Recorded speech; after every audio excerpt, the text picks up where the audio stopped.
The sun was setting over Bellariva by the time I reached Carmen's Cafe. From the outside, it looked as quiet as ever, but inside, I found Carmen cleaning like her life depended on it. Maria! Oh, don't mind all of this. If Helena finds one speck of dust in here, I'll never hear the end of it. Carmen seemed pleased to see me, but I sensed the fidgeting tension beneath each sweep of her mop. Trying to live up to the standards of someone like Helena seemed like an impossible task. I hope you didn't mind fixing the camera for her. She was furious when it broke. I really need this to go well. If she doesn't lend me the money, I don't know how long I can keep this place going. Carmen led me to a back room, where she'd laid out the components of what looked like a neon sign. I had this made when I first opened the cafe, but I'm hopeless with electronics. So there was supposed to be a sign outside. This might explain the lack of customers. I'd like to put it up before Helena gets here. Can you give it a try?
I don't know, it's a bit, flat. Maybe if it flashes, it'll really catch people's eye. Great idea! I think I have a spare part that could do that.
still need something else.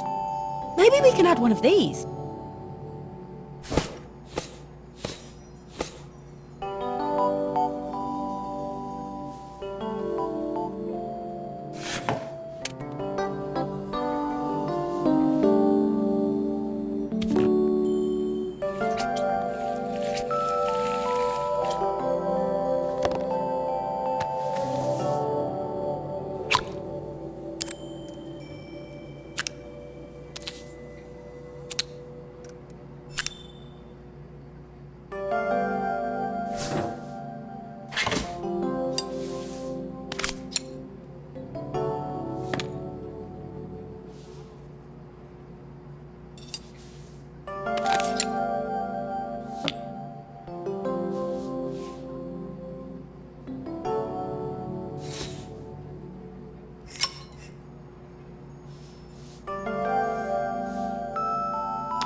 It works! I'll screw everything together again and you'll be set.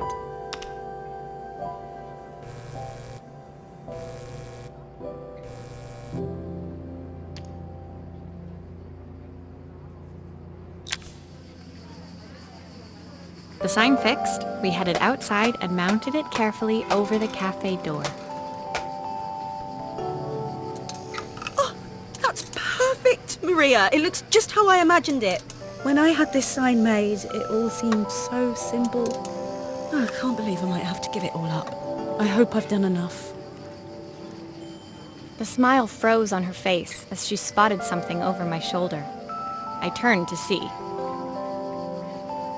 Of course, my sister owns the only cafe in this entire town that isn't actually open. For better or worse, Helena had arrived. Carmen opened her mouth to explain, but Helena swept indifferently past her.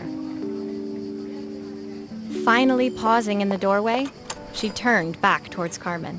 The first thing we're doing is getting rid of that hideous sign.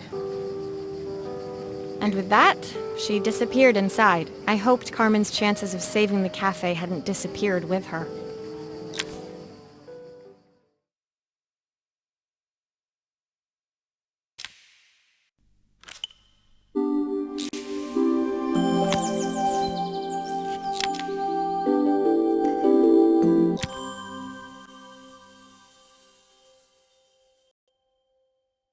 It was the day before the festival, and the whole town was busy getting ready.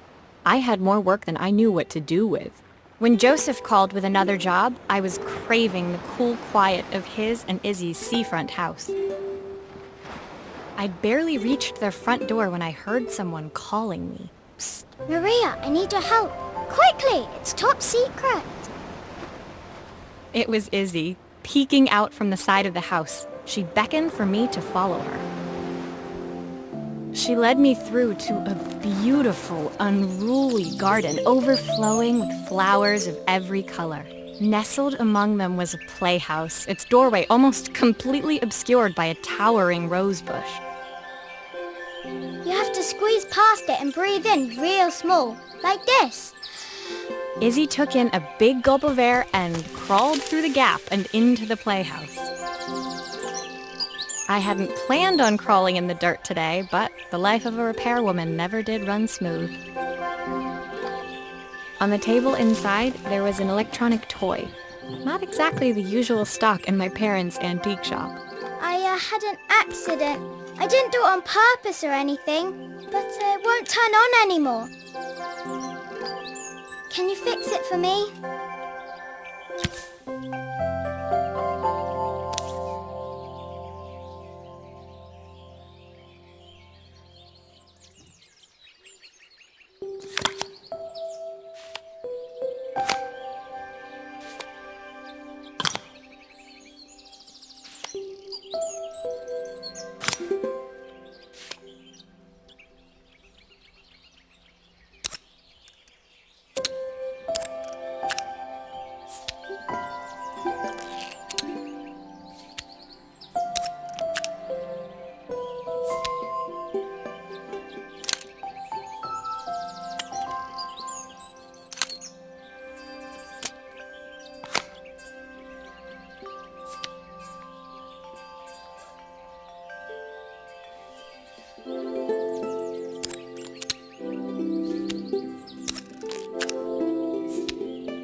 Do grown-ups play games as well?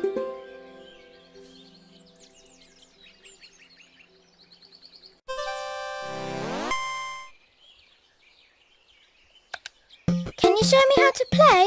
I tried before, but it was so hard.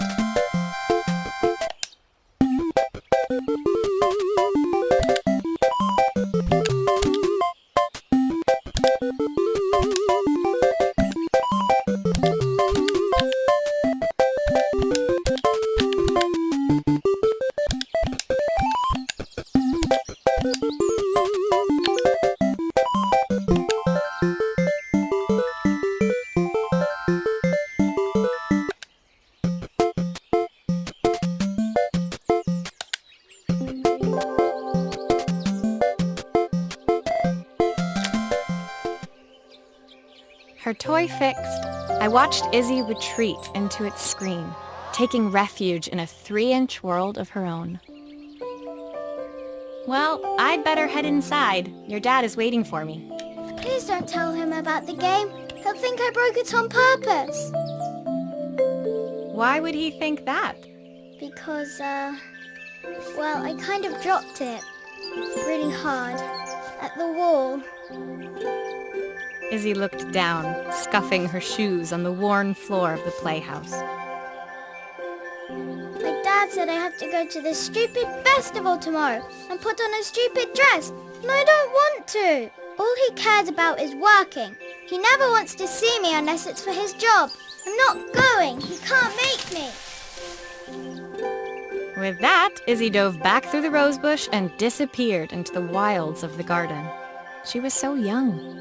She couldn't be expected to see that her dad was struggling too. It made me think, had I really tried hard enough to understand my parents' point of view? I was so focused on the adventures ahead of me. Maybe I didn't care enough about leaving them behind.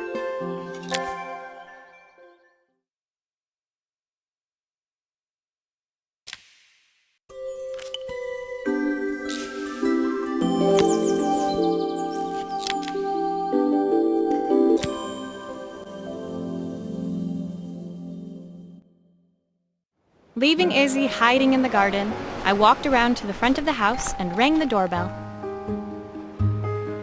It was only then I noticed my favorite overalls covered in grass stains. I scrubbed desperately, but it was too late. Maria, what are you doing? What happened to your clothes? I was, repairing a lawnmower. How unusual. Well, do come in. The job I've got for you is a little more delicate. Totally embarrassed, I walked into an orderly room filled with papers and ledgers. So this was his office. You must be so busy getting ready for the festival. Are you looking forward to it? Of course. It's traditional for the mayor to judge food from every cafe and restaurant in town. I'll be declaring the best chef in Bella Riva by this time tomorrow. Speaking of which... He unclipped the watch from his wrist and very carefully handed it to me. I'll have a tight schedule to follow, but my watch stopped working a while ago. Could you see if you can make it tick again?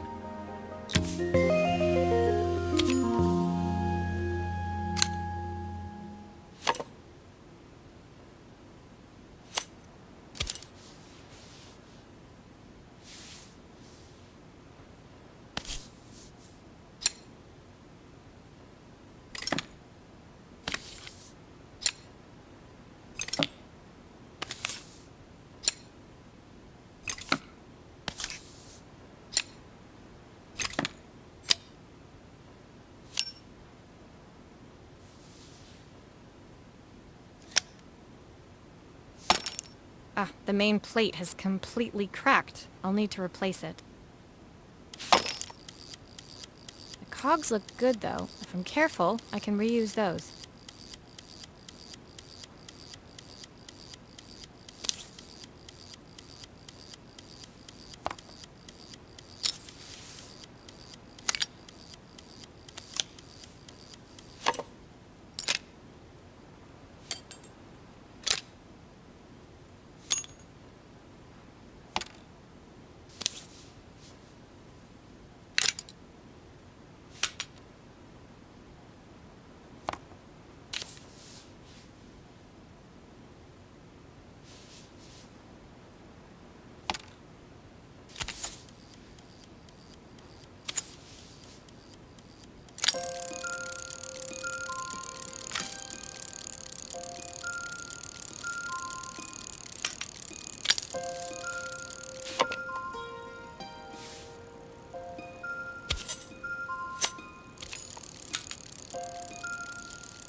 Are you sure it will all fit back together?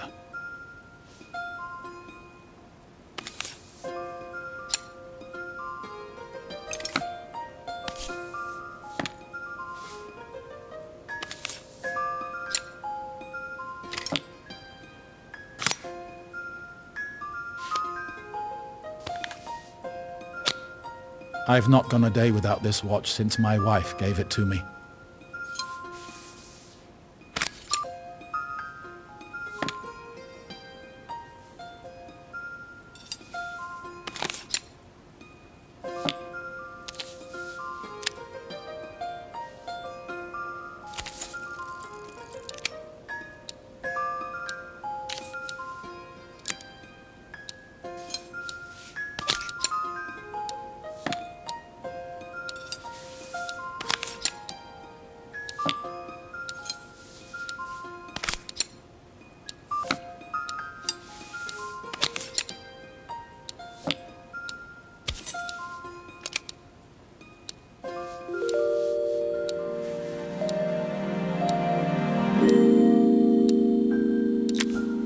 As I handed the watch back to Joseph, my fingers traced over the engraving on the back.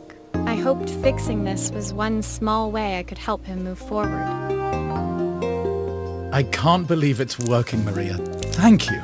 My wife was a brilliant woman. Feeling this ticking on my wrist, it makes me feel like she's still here. Watches measure minutes and hours like they're infinite. I didn't know we had so little time. Even with Isabel, I barely see her. And when I do, she acts like she hates me. Just then, the phone rang. Even when he was at home, his work was never done. Sorry, Maria. I have to take this. I'll see you at the festival tomorrow. As I left, I turned and saw him pacing the floor of his office, his watch glinting in the afternoon sun. I hoped its quiet ticking would at least bring him some peace during the busy days to come.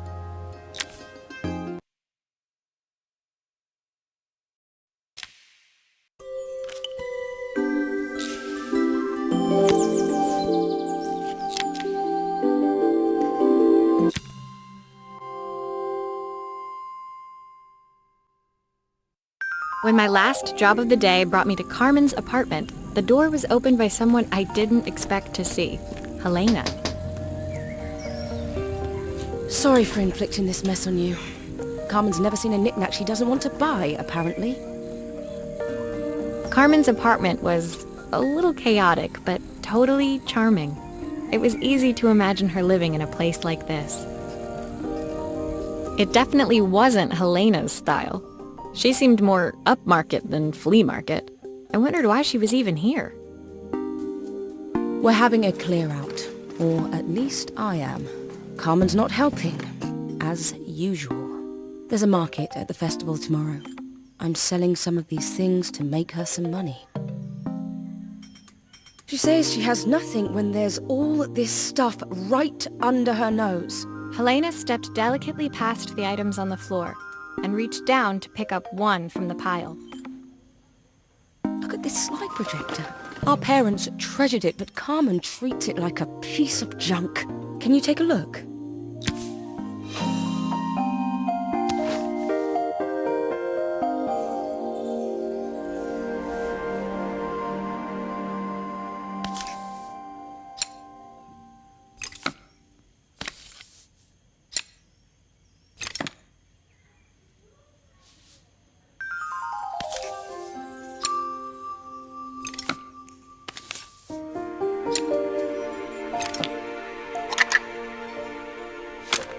Oh, typical.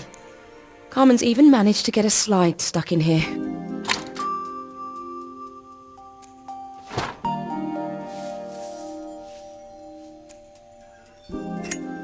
That light bulb is completely smashed.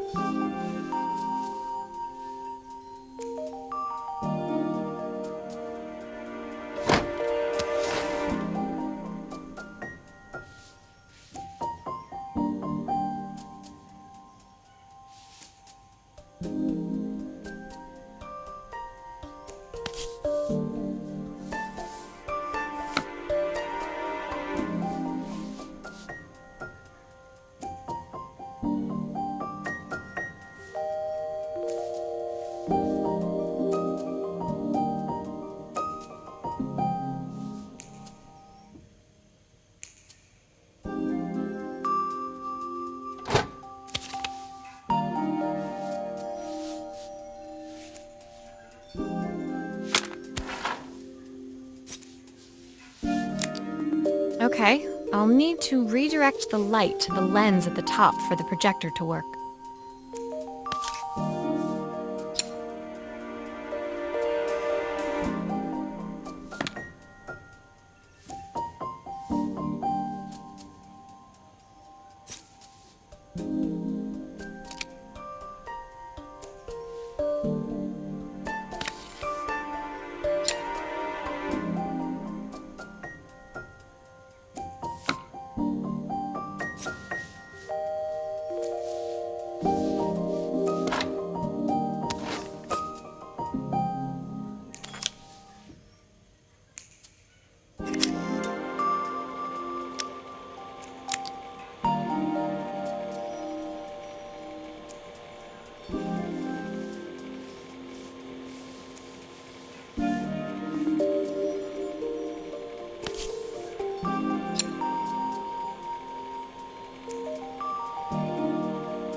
I was so excited when I moved to the city.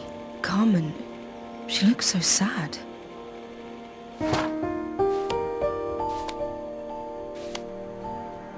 Here's the clicker you'll need to attach. God knows how Carmen broke that as well.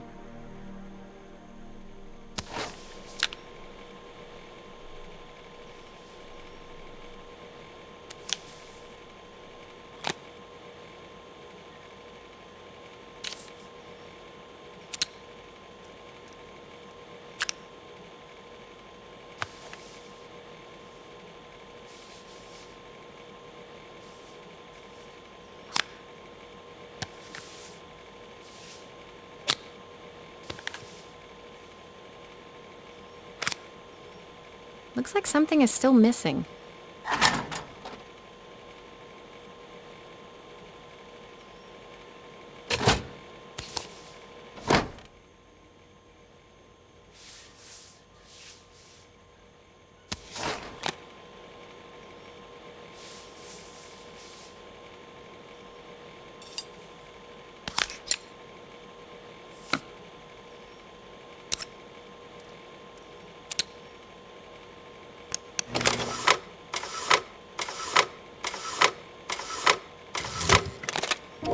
When we were younger, Carmen was always following me around. Those screws still need to be put back.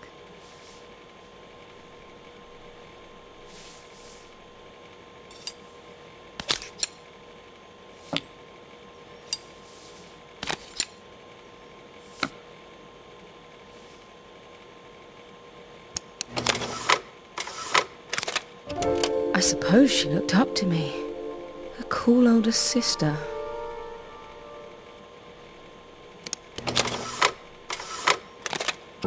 She used to ask me when I was coming home, but I was always too busy.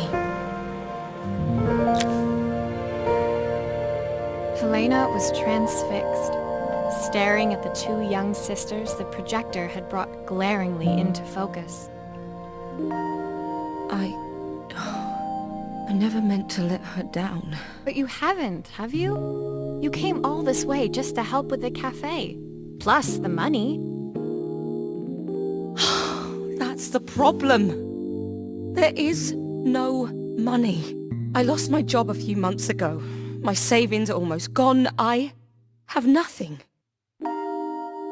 Carmen thinks I'll throw my checkbook at her bad decisions and make them okay. But I can't. Not this time. You know, the funny thing is, I came here wanting to tell her the truth. But she's so infuriating. How can I ask her for help when all she cares about is herself? Helena fell silent, shrinking under the gaze of her younger self, projected onto the wall. We drifted so far apart when I moved away. It felt like the only thing keeping us together was my bank balance. I know I have to tell her the truth. It isn't fair. But I already lost everything else. What if I lose her too?